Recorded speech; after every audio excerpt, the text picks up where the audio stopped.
بسم اللہ الرحمن الرحیم. السلام علیکم ورحمۃ اللہ وبرکاتہ.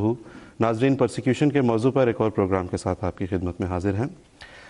اس پروگرام میں ہم اس پرسیکیوشن کا ذکر کرتے ہیں جو کہ جماعت احمدیہ سے تعلق رکھنے والے معصوم احمدیوں کو دنیا کے بعض ممالک میں بالخصوص پاکستان میں درپیش ہیں، اور ہم یہ بھی دیکھتے ہیں کہ اس پرسیکیوشن کے پیچھے جو وجہ ہے وہ دراصل وہ پروپیگنڈا ہے، خاص طور پہ وہ پرسیکیوشن جس کا عوام الناس کی طرف سے سامنا کرنا پڑتا ہے احمدیوں کو. اس کی وجہ وہ پرسیکیوشن، وہ پروپیگنڈا ہے جو کہ سال ہر سال سے مذہبی انتہا پسندوں کی طرف سے کیا جاتا ہے اور عوام الناس کو مشتعل کیا جاتا ہے اس حد تک کہ وہ معصوم احمدیوں کی جان تک لینے سے نہیں چوکتے. آج کے پروگرام میں میرے ساتھ یہاں پہ تشریف رکھتے ہیں مکرم محترم مولانا عطاء المجیب راشد صاحب. آپ امام مسجد فضل لنڈن ہیں اور جماعت احمدیہ برطانیہ کے مبلغ انچارج ہیں. اور آپ کے ساتھ تشریف رکھتے ہیں مکرم محترم نصیر احمد قمر صاحب. آپ الفضل انٹرنیشنل کے مدیر اعلیٰ ہیں اور ایڈیشنل وکیل الاشاعت بھی ہیں. اور آج ہمارے ساتھ اس پروگرام میں آڈینس بھی ہے جو کہ ان کو سوال پوچھنے کا بھی موقع دیا جائے گا. تو پروگرام کا ہم آغاز کرتے ہیں اور سب سے پہلے ہم ذکر کریں گے لیا میں، پاکستان کے شہر لیا سے تعلق رکھنے والے ان 4 معصوم احمدی بچوں کا جنہیں صرف اور صرف اس لیے غیر قانونی طور پر حراست میں رکھا گیا ہے کہ وہ جماعت احمدیہ سے تعلق رکھتے ہیں. ان کے اوپر ایک بے بنیاد الزام لگا کر انہیں کئی مہینوں سے اس لیے حراست میں رکھا ہوا ہے کہ وہ ایک بے بنیاد الزام ہے جو کہ نہ ثابت ہو چکا ہے، نہ ان کو کسی عدالت میں لے کے گئے ہیں، نہ کہیں پہ ان کو ٹرائی کیا گیا ہے. اور یہ غیر قانونی حراست اس لحاظ سے ہے کہ بہرحال پاکستان میں بھی کوئی ایسی ٹرمز ضرور ہیں کہ جس کے تحت آپ کسی کو حراست میں کب تک رکھ سکتے ہیں اور تفتیش کس طریقے سے کی جاتی ہے، لیکن کہ ہر چیز کو بائی پاس کرتے ہوئے انہیں حراست میں رکھا گیا ہے. اس سلسلے میں human rights commission of Pakistan نے ایک فیکٹ فائنڈنگ کمیشن بھی وہاں پہ بھیجا. کچھ پروگرام پہلے ہم نے ان سے جو ٹیم لیڈر تھے اس فیکٹ فائنڈنگ کمیشن کے، ان سے بات بھی کی اور انہوں نے ہمیں بتایا بھی کہ وہاں جا کے انہیں یہ پتہ چلا کہ کوئی ایسا جواز نظر نہیں آ سکا انہیں جس کی وجہ سے انہیں ان بچوں کو، معصوم بچوں کو زیر حراست رکھا گیا ہے. ہم نے بات کی کچھ دیر پہلے جناب آئی اے رحمان صاحب سے جو کہ جنرل سیکریٹری ہیں human rights commission of Pakistan کے. اس وقت ہم وہ گفتگو آپ کے سامنے پیش کریں گے. آئی اے رحمان صاحب کے تعارف کے طور پر میں یہ بھی بتاتا چلوں، جیسا کہ میں نے بتایا کہ اس وقت وہ جنرل سیکریٹری ہیں human rights commission of Pakistan کے. اس سے پہلے وہ پاکستان آبزرور کے مدیر اعلیٰ رہے اور ضیاء الحق کے زمانے میں اس ذمہ داری سے مستعفی ہوئے. پھر پاکستان کے موقر جریدے ویو پوائنٹ کے مدیر بھی رہے ہیں. انسانی حقوق کے حوالے سے ان کی خدمات کو دنیا بھر میں سراہا جاتا ہے. اس وقت ہم گفتگو سنیں گے آئی اے رحمان صاحب سے. السلام علیکم رحمان صاحب. السلام علیکم. جی رحمان صاحب، ہم آپ سے بات کرنا چاہتے ہیں لیا میں جو احمدی بچے اس وقت زیر حراست ہیں، جی تو انہیں ایک ایسے الزام میں زیر حراست رکھا ہوا ہے جو ان پر ثابت نہیں ہوا.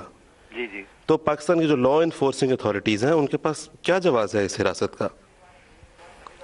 دیکھیے، یہ بچے جو ہیں جن کو گرفتار کیا گیا جی اور جنوری سے اب تک وہ دیر غازی خان کی جیل میں پڑے ہوئے ہیں، جی ان کے ساتھ ایک بزرگ آدمی کو بھی پکڑا ہوا ہے.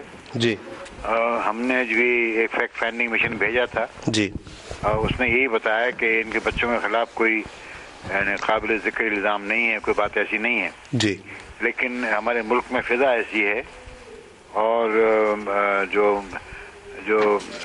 جنہیں اقلیت کہا جاتا ہے ان کے خلاف اتنا زہر اور اتنا مواد پھیلا دیا گیا ہے، اور خود جو سرکاری حکام ہیں اور عمال ہیں وہ اس نفرت کے کھیل میں شامل ہو گئے ہیں کہ کوئی سنتا ہی نہیں ہے.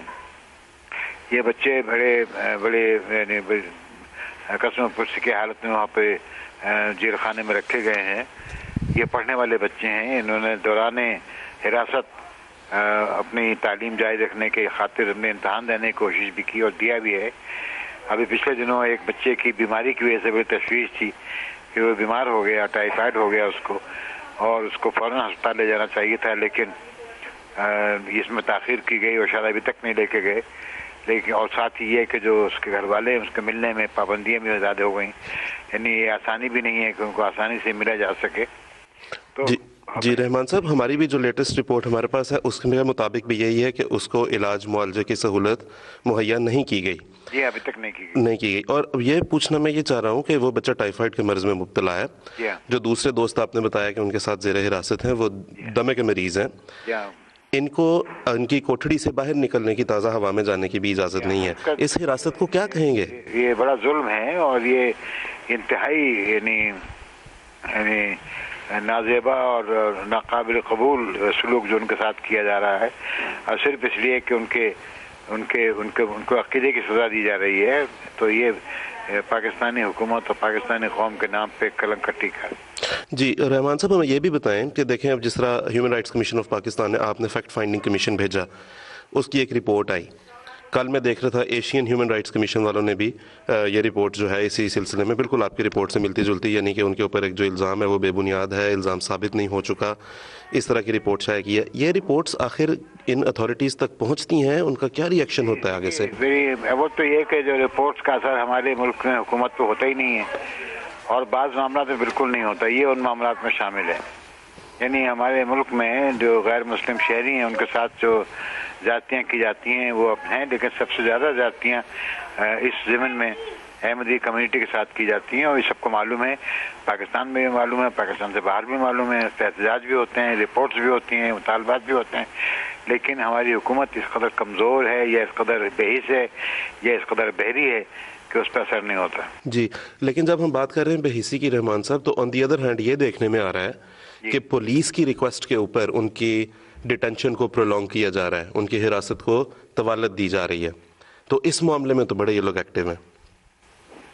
جی وہ نہیں، یہ تو جب ریاست کوئی زوال پہ ہوتی ہے تو اس کی اچھی کارکردگی تو متاثر ہو جاتی ہے، وہ ختم ہو جاتی ہے، اور جو اس کی خرابیاں ہوتی ہیں، برائیاں ہوتی ہیں، کمزوریاں ہوتی ہیں، وہ پہلے سے زیادہ نمایاں ہو جاتی ہیں.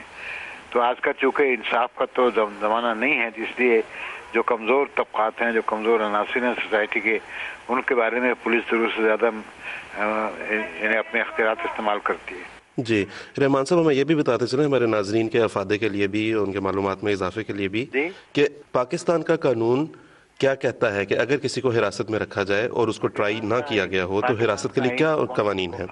پاکستان کے آئین کو کون مان رہا ہے بھائی؟ پاکستان کے آئین کو نہ حکومت مان رہی ہے، جی طالبان مانتے ہیں، نہ پولیس مانتی ہے.